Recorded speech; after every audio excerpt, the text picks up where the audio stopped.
गङ्गातरङ्गरमणीयजटाकलापौ गौरीनिरन्तरविभूषितवामभागं नारायणप्रियमनङ्गमदापहारौ वाराणसीपुरपतिं भज विश्वनाथम्। वाचामगोचरमनेकगुणस्वरूपौ वागीश विष्णुसुरसेवितपादपीठं वामेन विग्रहवरेण्यकळत्रवन्तौ वाराणसीपुरपतिं भज विश्वनाथम्।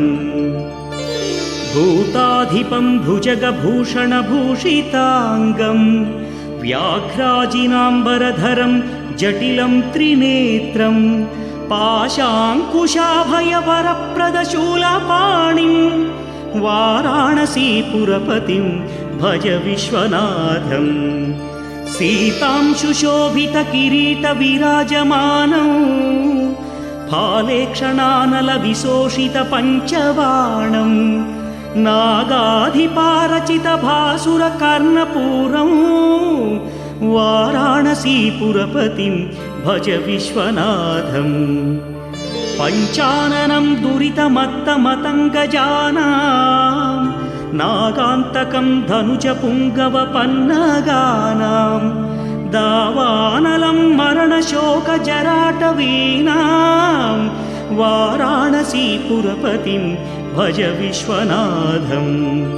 तेजोमयं सगुणनिर्गुणमद्वितीयम् आनन्दकन्दमपराजितमप्रमेयं नागात्मकं सकलनिष्कळमात्मरूपं वाराणसीपुरपतिं भज विश्वनाथम्।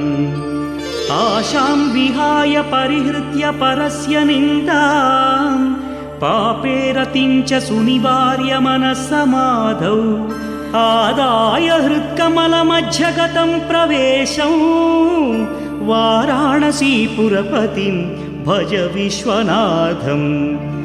रागादिरोषरहितस्वजनानुरागं वैराग्यशान्तिनिलयं गिरिजासहायं माधुर्यधैर्यशुभगं करणाभिरामं वाराणसीपुरपतिं भज विश्वनाथम्।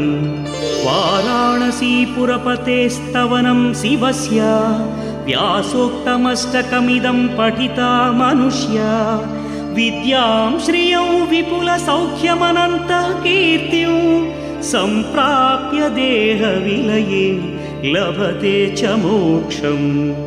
विश्वनाथाष्टकमिदं यः पठेच्छिवसन्निधौ शिवलोकमवाप्नोति शिवेन सह मोदते।